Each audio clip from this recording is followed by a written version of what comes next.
रात का समय है। शहर की गलियां सुनसान हैं। हर दीवार पर अंधेरा फैला हुआ है। इस पुराने पुलिस स्टेशन के रिकॉर्ड रूम में धूल की मोटी परतें हर चीज को ढक रही हैं। धातु के रैक जिनमें सैकड़ों फाइलें रखी हैं, कभी उन अपराधों की गवाही देती थीं जो आज भी अनसुलझे हैं। पीली ट्यूबलाइट झपक रही है, जैसे किसी ने इसे रोशनी और अंधेरे के बीच फंसा दिया हो। इंस्पेक्टर राघव, इस स्टेशन का सबसे अनुभवी अफसर, अकेले यहाँ बैठा है। आज उसकी नज़र एक फाइल पर पड़ी, फाइल नंबर 13। यह फाइल इतनी पुरानी है कि इसके पन्नों में धूल जम गई है और इसकी हर कोना अतीत की गहराइयों से घिरी हुई है। वह इसे खोलते ही महसूस करता है कि कमरे की हवा अचानक ठंडी हो गई है। कुछ ऐसा जो उसे बता रहा है, तुम अब अकेले नहीं हो।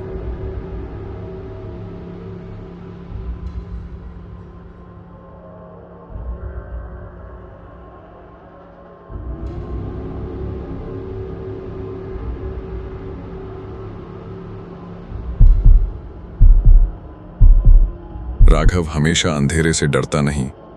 वह उन रहस्यों का सामना करता है जो आम आदमी की समझ से बाहर हैं। लेकिन आज रात कुछ अलग है।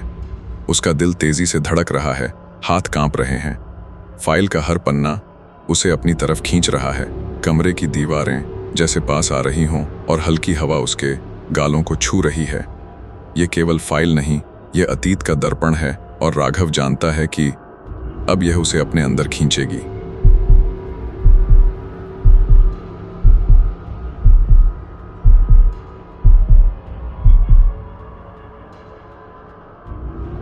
फाइल का हर पन्ना एक कहानी कह रहा है, मृतकों की, अनसुलझे अपराधों की और उन रहस्यों की जो अब भी जीवित हैं। तुम भी देखोगे। राघव ने कानों पर हाथ रखा, लेकिन आवाजें बढ़ती ही गईं। कमरे की दीवारें धीरे धीरे सिकुड़ने लगीं। हर पन्ने पर लिखा अतीत उसे खींच रहा है और राघव जानता है कि जो वह देख रहा है वह केवल कागज पर नहीं, बल्कि उस अंधेरे का हिस्सा है जो हमेशा पीछा करता है।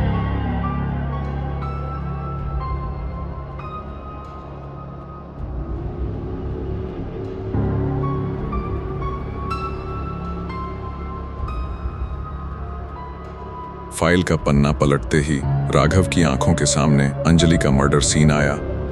छोटी लड़की, उसका मासूम चेहरा अब रक्त से सना। कमरे में टूटी कुर्सियां, बिखरी खिलौनों की राख, दीवारों पर अजीब छाया जो किसी और की मौजूदगी का एहसास कराते थे। अंजलि की आंखें तस्वीर में धीरे धीरे जीवित हो उठती हैं। उसकी चीखें सुनाई देती हैं और राघव को एहसास होता है कि वह अकेला नहीं है।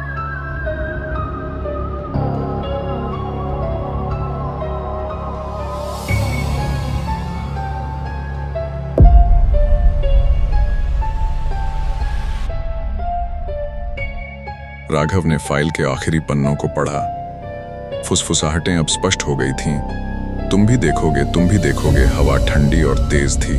कमरे की छायाएं असामान्य रूप से बढ़ती और सिकुड़ती थीं। पन्ने अपने आप हिल रहे थे।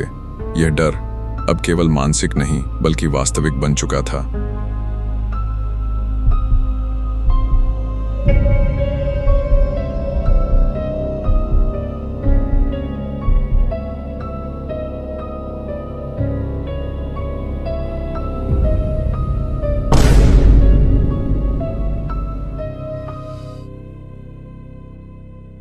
राघव ने पन्ना पलटा और उसकी आंखों के सामने एक पोलारॉइड फोटो थी। मृतक लोग वृत्त में खड़े थे और उनके बीच वही खड़ा था राघव। उसकी आंखों में कोई आत्मा नहीं, केवल काली गहराई।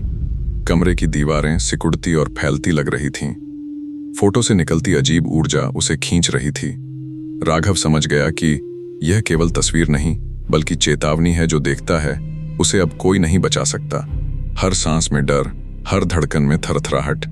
वह महसूस कर रहा था कि यह अंधेरा अब उसे निगल जाएगा।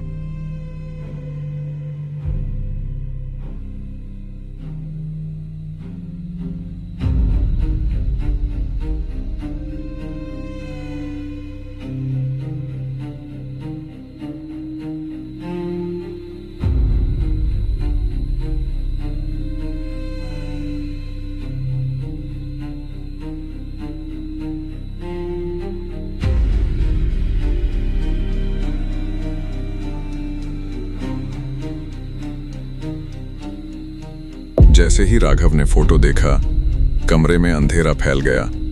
छायाएं उसके चारों ओर घूमने लगीं। फुसफुसाहटें चीखों में बदल गईं। अब तुम भी हमारे साथ हो। राघव ने दरवाजे को खींचा, लेकिन वह बंद था। हवा तेज हो गई, पन्ने उड़ने लगे। उसकी धड़कन तेज हो रही थी, सांसें अटकी हुई। डर वास्तविक बन चुका था। हर छाया उसकी तरफ बढ़ रही थी और वह महसूस कर रहा था कि कहीं से भी कोई मदद नहीं आने वाली।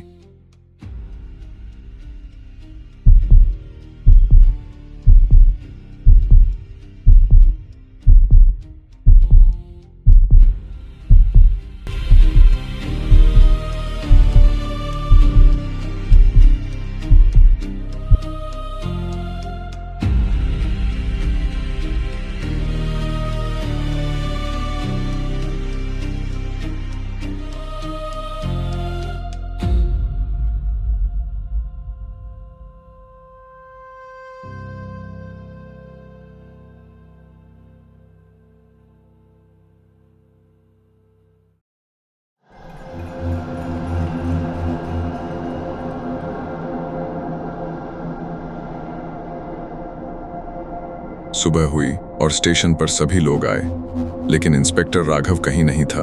कमरे में सन्नाटा था। केवल फाइल नंबर 13 टेबल पर पड़ी थी। इसके पन्नों पर एक नई लाइन लिखी थी, नेक्स्ट। राघव की उपस्थिति हवा में घुल गई थी। कोई नहीं जानता वह कहाँ गया। लेकिन अब यह फाइल अकेली नहीं है। यह हर उस व्यक्ति का इंतजार कर रही है जो इसे खोलने का साहस करेगा।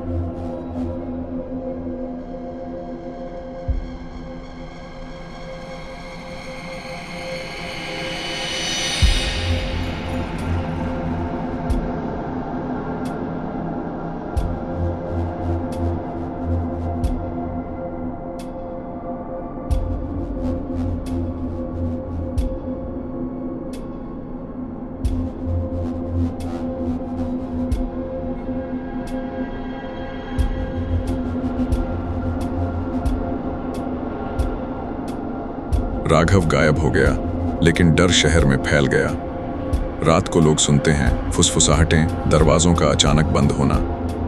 रिकॉर्ड रूम के पास किसी की परछाई बढ़ जाती है या किसी की आंखें अंधेरे में चमकती हैं। फाइल नंबर 13 अब सिर्फ फाइल नहीं, बल्कि चेतावनी बन गई है। जो भी इसे खोलेगा, उसकी कहानी भी कभी खत्म नहीं होगी।